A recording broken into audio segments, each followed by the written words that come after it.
he's going to speak on the Dirichlet and Neumann map for vascular grafts. Okay, well, I'll join everyone else in thanking the organizers for this nice conference and the opportunity to speak. So, let's see. So I'm going to talk about rather complicated looking graphs, and there's a certain amount of well, let's see. I guess there are two things. There's some physiological motivation, and then there's some philosophy before we actually do any mathematics. So, so one of the things that intrigues me is the issue of saying something intelligent about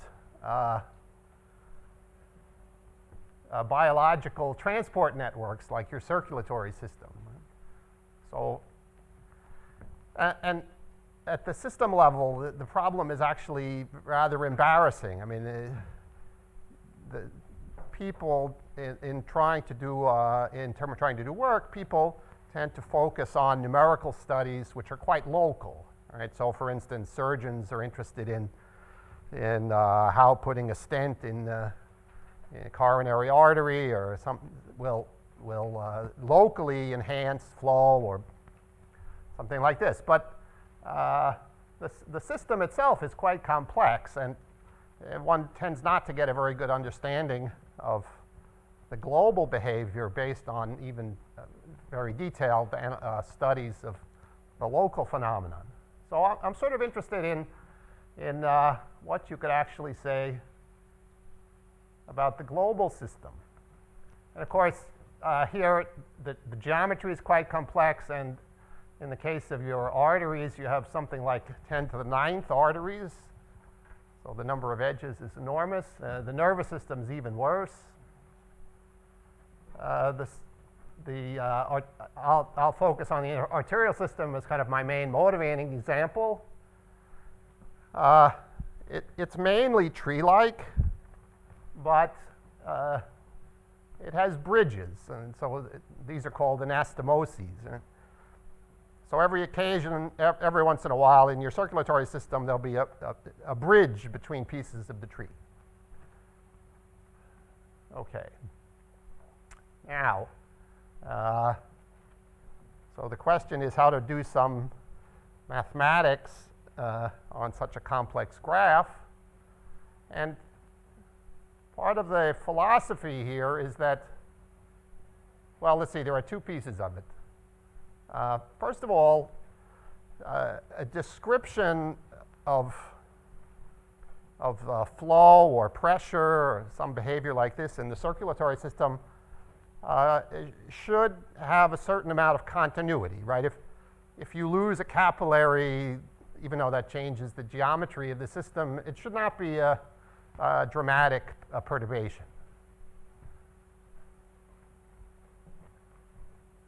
So, and also taking it as part of the philosophy, it may be easier, well, both for understanding insensitivity to changes at small scales. One hopes that the analysis will actually be clarified if you allow the graph to be infinite. Okay, so that's the hope, and then I'll do that and we'll see what happens.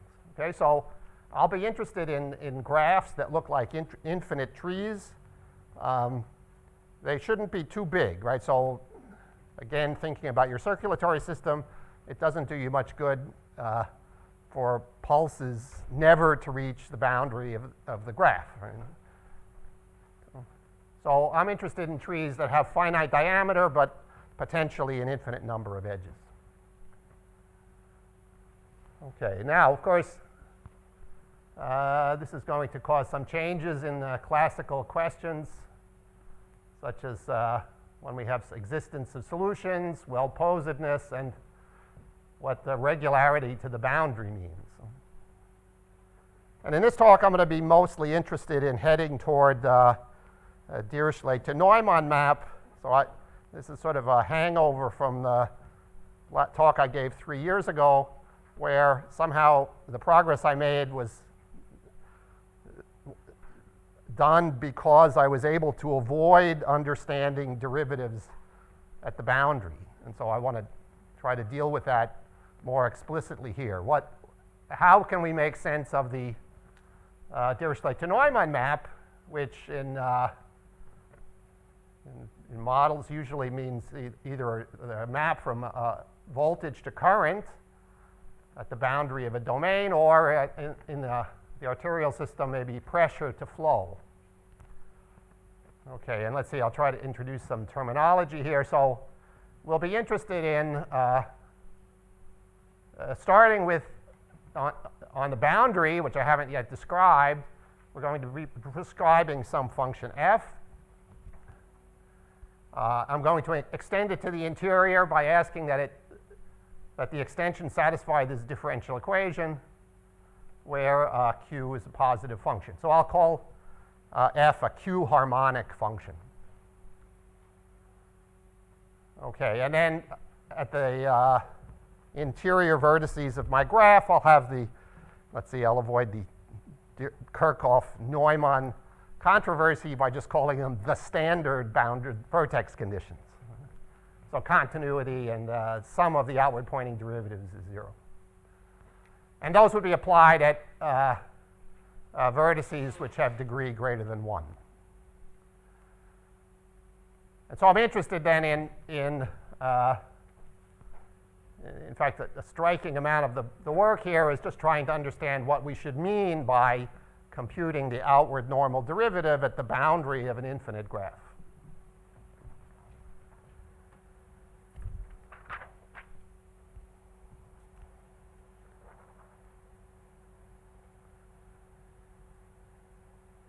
Okay, so this is just supposed to remind us of what, if I had a finite graph, what would the situation look like? Okay, so in this case, for me, the boundary of the graph is just the set of leaves, that is the vertices of degree 1. And, well, okay, in that case, I don't have any problem, right? So then if I'm given a function f on those boundary vertices, I'll make a Dirichlet to Neumann map, which involves solving that q harmonic equation on the interior subject to the boundary condition, and then taking the normal derivative of the extended function at the vertices on the boundary of the graph. Okay, if you do that, it's an integration by parts exercise together with the fact that functions satisfy this q harmonic equation to see that the operator that you get with respect to the usual dot product is a self-adjoint non-negative operator. Okay, and in particular, actually this is sort of helpful. If you look at the quadratic form for this operator, then it turns out to be the same as the evaluation of an integral of this integral over the interior of the graph. And another point, a preview of things to come, I can recover the value of the Dirichlet to Neumann map at a vertex by using a test function. So the test function should be 1 at the vertex of interest, 0 at other boundary vertices, and I want the derivative of this function to be 0 at all vertices. And so that will make integration by parts easier, and we'll just get this formula for the value of the normal derivative at the vertex v. And again, let's see, I guess calligraphic L will be floating through the talk, and of course that's just this operator appearing in the equation.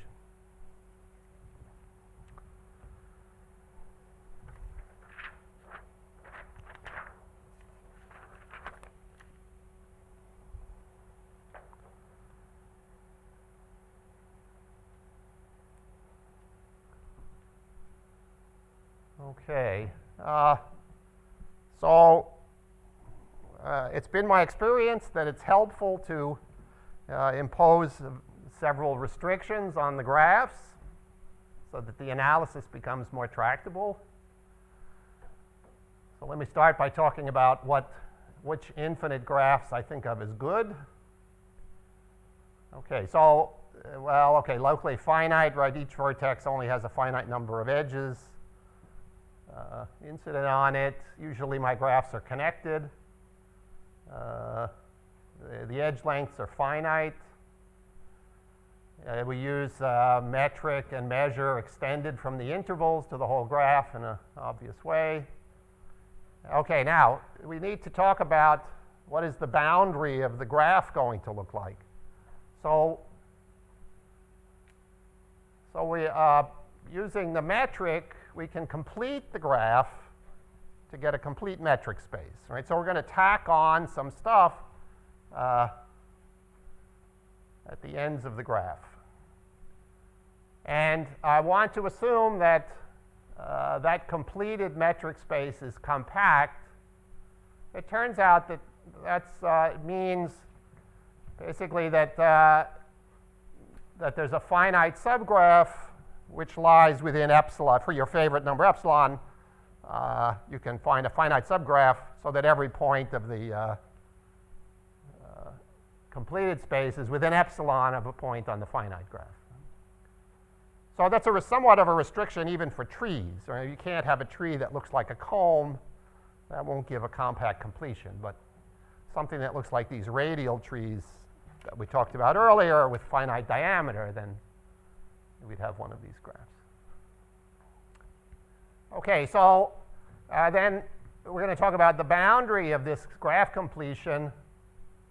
So that'll just be all the things we added to the graph when we formed the completion of the metric space, together with any leaves that we happen to have in the original graph.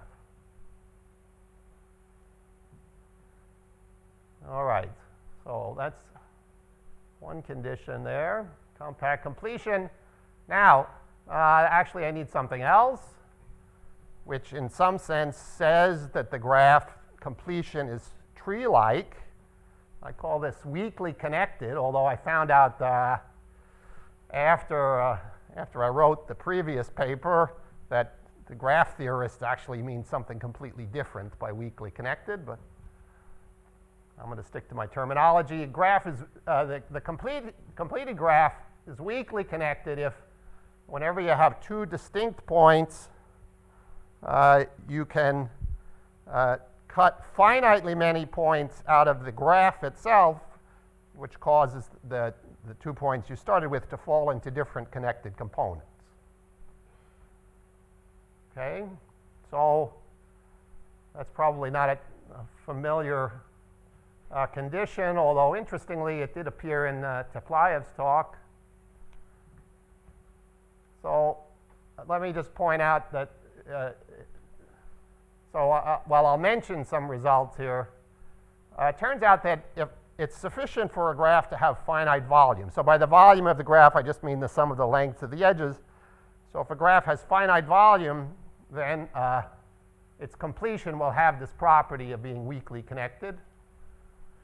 And let's see, trees are weakly connected.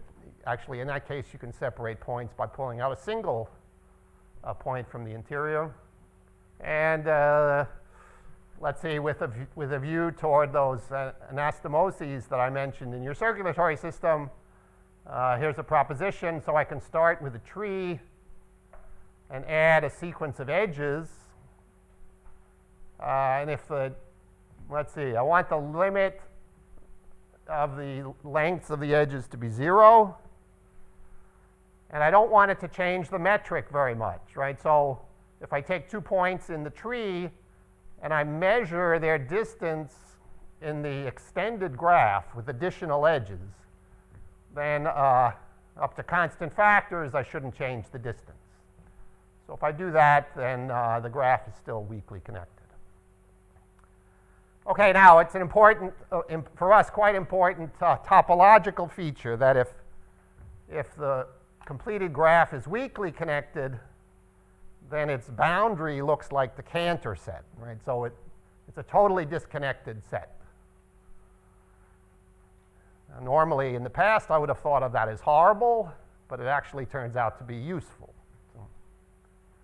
Okay, so let me just try to get this picture, right? So if I can imagine it gets a little tough to hang on to these. So one should think of the graph as roughly like a tree, and the boundary as pretty much like the Cantor set.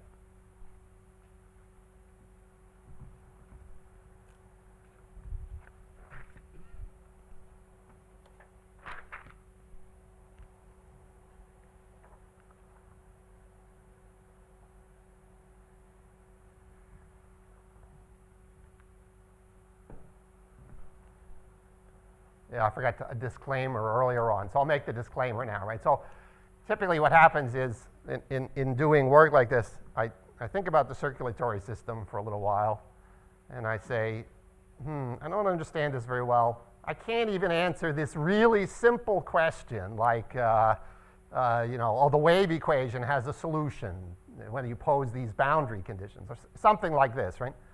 And then, of course, I spend my time working on this solution to the mathematical problem, never really achieving deep understanding of the circulatory system. Okay, so that's the disclaimer. You will not actually know much more about the circulatory system at the end of the story, but it does seem to be useful as a check on, what would I like to know? What function theory am I completely ignorant about that I should understand if I hope to make any progress, and if one hopes that science will progress in understanding the circulatory system. Okay, so we have this idea. We've identified a certain class of graphs as being relatively friendly for analysis and still capturing features that we think of as important in the circulatory system. In particular, the idea of a tree-like structure with bridges added every once in a while. So now I want to focus on some class of functions which play several roles. In particular, they'll act as kind of test functions. So that'll be A, my class of functions A. So I want functions that are, continuous on the completion of the graph. They can be infinitely differentiable on the edges of the graph. They should be constant on all but finitely many edges, right? So these are functions that are going to be eventually constant. Well, eventually locally constant, because this is a tree-like graph, so I can make the function one constant in one place and a different constant in other places, right? And let's see, again, for integrating by parts, I want the derivatives to vanish at all the vertices except for the 0th derivative. So the function can have my favorite values at vertices, subject to the requirement that it's eventually going to be a constant function as I move out in the graph.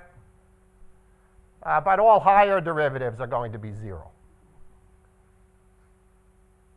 Okay.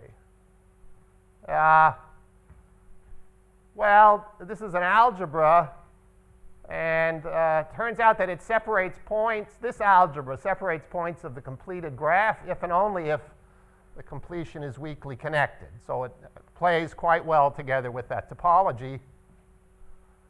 And then by the Stone-Weierstrass theorem, well, 1's in there too. So by the Stone-Weierstrass theorem, this algebra will be dense in the uniformly dense in the continuous functions, real valued continuous functions on the completion of the graph. And also, I want to point out, because I'll be using this idea a little bit later, that with these hypotheses, I have a connected graph and the completion is compact, then if two of these functions agree on the boundary, then they only differ on a finite set of edges.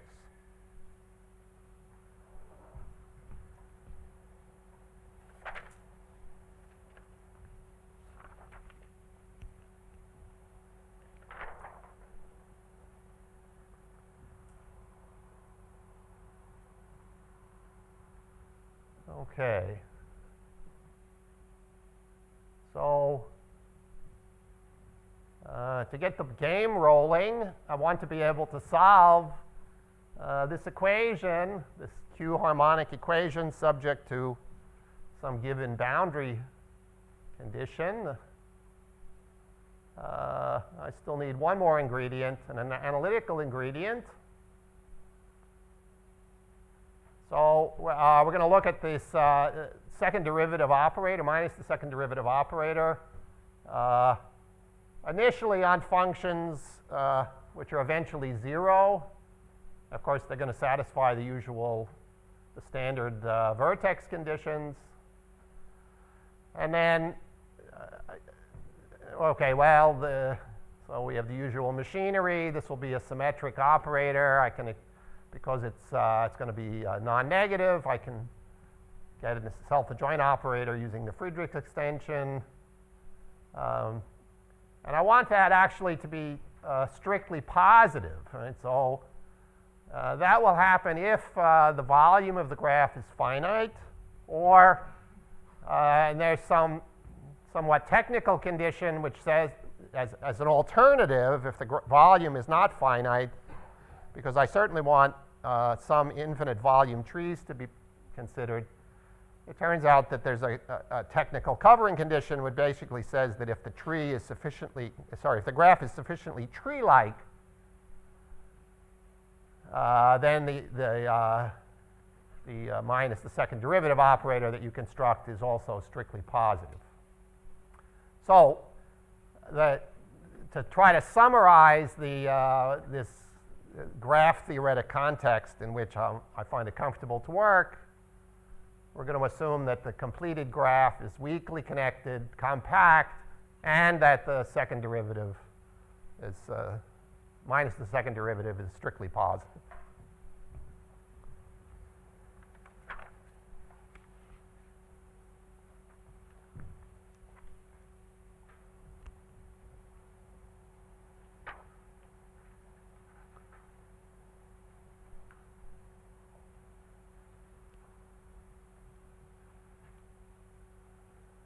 Okay, so here's the existence theorem that gets the game started. So if I have a positive function q, which should be bounded and integrable, again, the graph itself doesn't have to have finite volume, so I need integrability. Then every continuous function on the boundary extends uniquely to a continuous function on the interior, satisfying this Q harmonic equation with the right boundary values and the standard vertex conditions. And you get a little extra information in case the boundary function comes to you from one of these functions in the algebra A, right? So these are functions that are, they have you think at infinity, they have a finite number of constant values to work with. Right? So it's a relatively simple, actually, probably a good description. Right? It's a simple function on the boundary.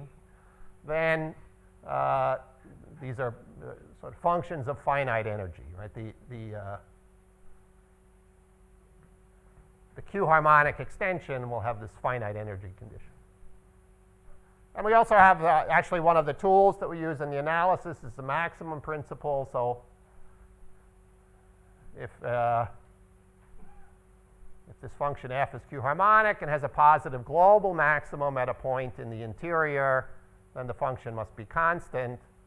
And one of the consequences is that if I have, okay, so again, this would look a little unusual, right? Because the boundary is so disconnected, it's quite easy to have continuous functions on the boundary with two values, 0 and 1, say.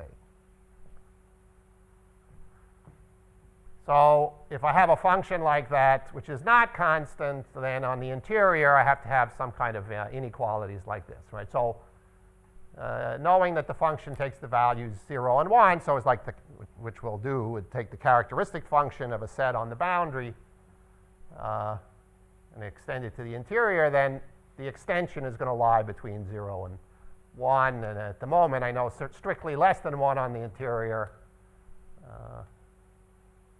Right now, I just know at least 0.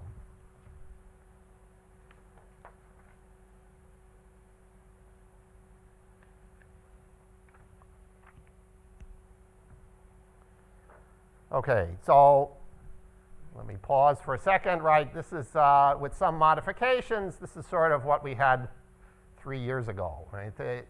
That we have a framework in which we can solve these classical Dirichlet problems. Right? For a certain class of graphs, you pick your favorite continuous function on the boundary. The boundary, okay, it looks a little messy, but it's sitting there. You take your favorite continuous function. You're able to extend it harmonically, or this somewhat more general notion, Q harmonically to the interior. Now, I still haven't poked at the question of normal derivatives. What do I want that to be? And what kind of properties might we have? So here we have an example to sort of illustrate the issues. So this is the example of what I'll call an alpha-beta tree, right? So we'll have a tree that looks like this, extending infinitely. I'll have an edge here. At each vertex, as I move down, I'll scale the length of the parent edge by a factor alpha on one side and beta on the other side. Okay? And that'll just continue down through the tree. I want alpha and beta to be positive and to sum to 1. Okay? So it's a kind of self-similarity condition. As I branch, on one side, the length of the parent edge is multiplied by alpha, on the other side by 1 minus alpha. Okay, so let's build a harmonic function on this tree. So the harmonic function is easy. It's just linear on the edges, should be continuous, and we need the condition that the sum of the derivatives computed outward in an outward pointing fashion is 0. So that just means that as I move down the tree, the derivative that I see at the vertex coming from above is just split in two parts, so that the sum of the two parts is equal to the value I had coming in. Okay, so it's actually quite easy to construct lots of harmonic functions in this case. Okay, so I'll do that in this specific way, right? So as I move down, either on the alpha side or the beta side, I'll take the derivative to be, and then it's just the opposite factor applied to the derivative above, right? So that if the length were alpha times the value of the length above, then the derivative here is beta times the derivative that I saw above. All right? And then the proposition is this, that, well, of course, I've made a harmonic function on the tree. It extends continuously to the completion of the tree. And this extended function will have the same value at all vertices on the same level of the tree. Okay, so when I get to the boundary, I'm going to have a constant function. Okay, and here's a formula for the derivatives as you move down. Here was the initial derivative up here. And what you find is that the derivative of the function as you move down the tree depends exactly on it's computed from this original value just by taking a product of these factors, alpha and beta, depending on the path, right? So each path can be thought of as just a sequence of alphas and betas. And for each path, you'll get a product of those alphas and betas, and that will end up being the derivative at the vertex after at n steps. Okay, so this sort of illustrates some of the problems we have. If I have this was a very reasonable function, right? Harmonic function, sort of preserving in some way the symmetry of the graph or the self-similarity of the graph, but because alpha and beta are both less than 1, between 0 and 1, what I'll find is that when I get out to the boundary, the derivative will be 0. So as a function, any reasonable, not every function, but any reasonable function is going to have the function value 0 at the boundary points. And it didn't go to 0 in any particularly nice way, right? It goes to 0 in a path-dependent way.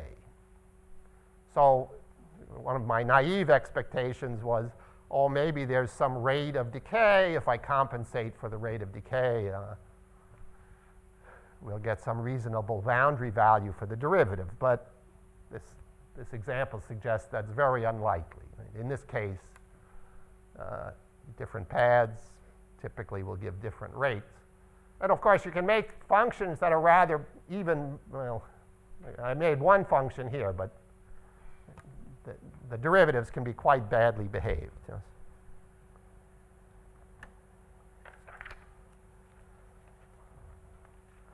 Okay, so before I get into the technicalities again, let me try to explain why we shouldn't think that that all hope is lost. Yes? Because, again, keep in mind that if Q is 0, this is supposed to describe the current flow in a network of wires given voltages on the boundary. Right? So although the value of the current as a function is 0 on the boundary, somehow the electrons can't have disappeared. Yes? They must be there somewhere. The problem is just that we took whatever current value there was and we kept dividing it. And we did that infinitely often. So if I actually want to see a positive current value, what I should probably do is look at a section of the graph rather than a point on the boundary of the graph. So let's see where that goes.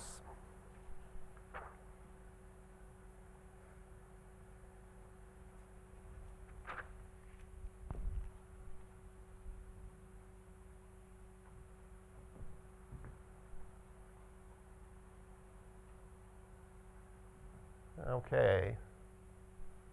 So here's a distributional version of the Dirichlet to Neumann map. I'm going to exhaust my graph with an increasing family of finite subgraphs. And I'm going to try to make a distributional notion of a normal derivative. And it's going to look like this. The distributional version of the Dirichlet-Neumann map of f acting on the function psi in the algebra A. Okay, so on the one hand, so we're going to get two versions of this. On the one hand, it's going to be the limit as we move out in the graph sequence of the, so we're going to look at the vertices in the boundary. And I should say here we get a kind of relative boundary, right? Well, there are various ways to think about it, but in this case, I should probably think of the relative boundary. So I have a big graph and a subgraph, and if I have a vertex touching both the subgraph and its complement in the full graph, then those are the points in the relative boundary. So I'll get the normal derivative times the value of the test function. And that's the same as Well, okay, so we get a computation for finite graphs. We take a limit. It's just integration of the Q-harmonic extension of the boundary data times the what looks like a Schrodinger operator applied to the test function. Okay, so that's kind of distributional derivative, distributional interpretation of the Dirichlet to Neumann map. Now,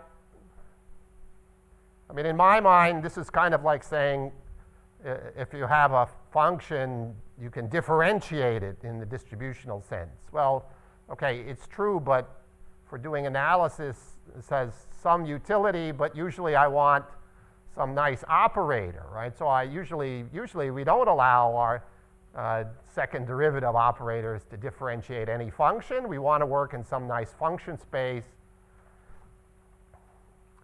And so the question is there some way to restrict the domain of the distributional Dirichlet to Neumann map that gives us something that looks a little more familiar in operator theoretic terms? Okay, well, here's where we stand right now. In some sense, this captures the spirit of the work, perilously close to the end of time, right? There's a dense domain in the continuous functions on the boundary of the graph for which, okay, instead of having a distributional value for the Dirichlet to Neumann map, we get a measure, a Borel measure on the boundary of the graph, and the map from the continuous functions to the measures is a symmetric linear operator. And here we're taking advantage of the fact that the measures are the dual space of the continuous functions, and so we can talk about an adjoint operator, and symmetry will make sense in this context. Of course, symmetry is not nearly as nice as self-adjointness, but there it is. Of course, we're not even, right, the range space is not even close to the domain space, so. Well, let's see. I have to figure out how to. 6 minutes. Okay. Well, maybe things will be good here. Okay. So I'm trying to find a measure, right? So in this context, regularity of the solution of this problem to the boundary is going to be the move from distribution to measure. Maybe a little disappointing, but that's life. Okay, we're looking for a measure. With a totally disconnected boundary, we can look at what are called Clopin sets, right? So a Clopin set is simultaneously open and closed. And since I have a compact, totally disconnected metric space, it turns out that if you pick your favorite point and your favorite epsilon, then there's a Clopin set containing the point contained in the ball of radius epsilon, right? So there's a huge collection of Clopin sets. You can use the Clopin sets instead of where you would usually use open sets in your discussion of topology. So they're both open and closed, right? Remember, this boundary is kind of like the Cantor set. Okay, if I have a Clopin set, there's going to be a function in the algebra which is between 0 and 1 everywhere. It's 1 on my set and 0 on the complement in the boundary.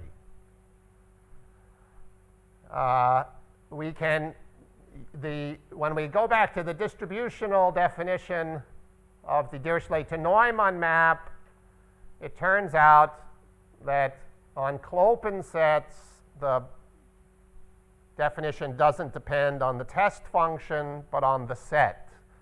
So I'm going to, right, I'm making one of the, I'm going to make, I have a collection of functions which can be 1 on a set in the boundary and 0 on the complement in the boundary. There are a variety of such functions, but the value of the Dirichlet to Neumann map is not going to depend on the function, but on the set. Right? I mean, partly that's true. Well, in the definition, we looked at the limit as this exhausting family went to infinity. So if we stuck to a finite graph on the interior as an approximation, we wouldn't have that. But because we're passing to the limit, we get that independence. Okay, now the class of continuous functions was too big to have this kind of regularity. So I have to restrict the family of functions on the boundary that are going to give the Dirichlet to Neumann map this kind of regularity. What we're going to do is look at the characteristic functions of Clopin sets.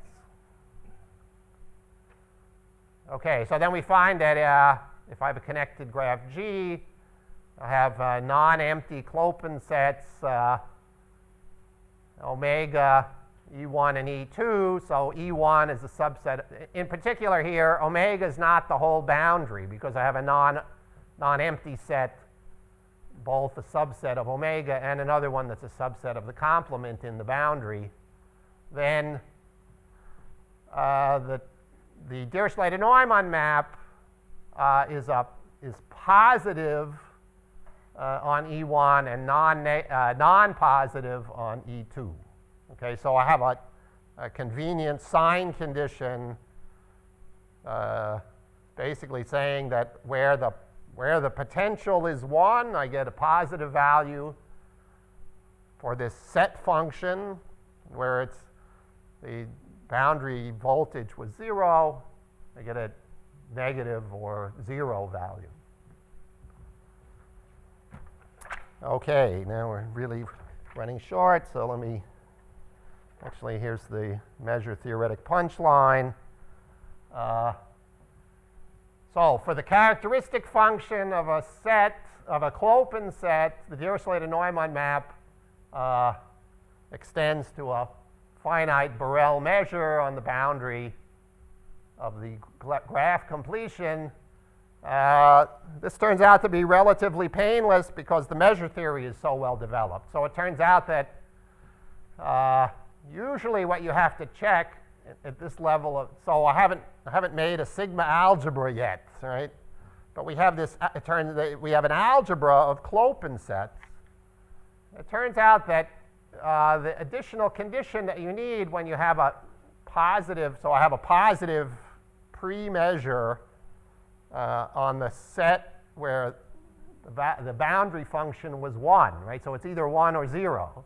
The place where it's 1, I have a positive function on sets. Usually we have to check some kind of countable additivity. But it turns out that you only need countable additivity for sets which are unions of disjoint subsets from your algebra. Sorry, two versions of algebra there, right? So this is the measure theoretic version. And in our case, the sets are Clopin subsets of a compact set. And that turns out to mean that because of the compactness, it turns out that that's the same as just finite additivity. Okay, so that's relatively easy. So actually, we don't really, in this case, countable additivity collapses down to finite additivity, and we more or less get the existence of the Borel measure by just throwing it into the standard machinery. Let's see, I think I only have one more transparency of content. I love self-adjoint operators, and disappeared here, right?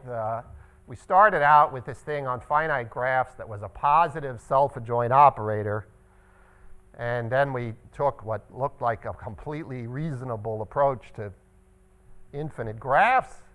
The best I could get was a symmetric operator from a space to its dual space in Banach space terms. Well, what happened to self-adjointness? That's my question. Actually, that's an open question here, really. But we can recover something of self-adjointness. So with this measured valued Dirichlet to Neumann map, we can form what looks like the compression of an operator onto a finite dimensional space. So we can take a partition of the boundary by Clopin sets. And then we can define an inner product. So for this partition, we're going to look at functions which are constant on each of the sets, right? So that's going to be a finite dimensional space. This is our notion of compression. And we can also interpret the Dirichlet to Neumann map as giving a function which is constant on the sets of the partition, because we have a measure, so we just measure the sets. And then we interpret the function as whatever that value was on those sets. Okay, then, well, the short answer then is that the compressed Dirichlet to Neumann map recovers the positivity and self-adjointness. So I have something that when I take essentially this looks like a multi-resolution analysis, right? So you're going to try to do a multi-resolution analysis. You're going to look at a certain scale at the boundary, compress the Dirichlet to Neumann map to what looks like a natural finite dimensional space. In that space, again, you will recover the positivity and self-adjointness. Now, of course, in principle, one would then like to understand what happens as you refine the partitions, and can you say something about convergence? That, I still don't know the answer to that. Okay, so I'll just put up some credits, and if there's time, we'll entertain questions. Let's see, let me give some credit to, I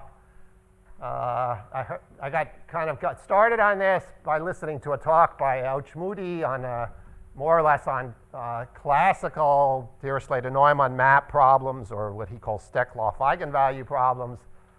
The key idea was just to work on the interior rather than on the boundary, right? So my boundary is so horrible that I want to avoid it if I can.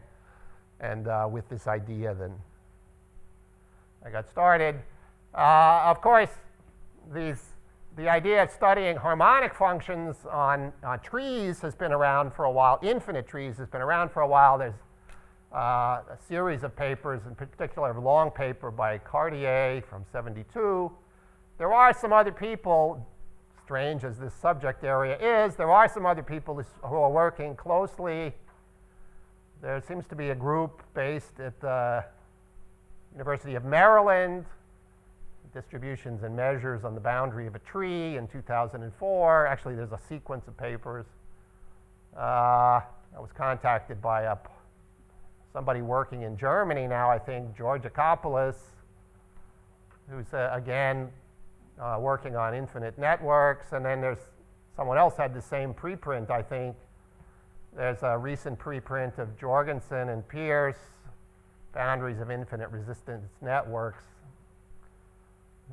So I certainly acknowledge reading their work and at least testing my thoughts against what they're doing. Thanks for your attention.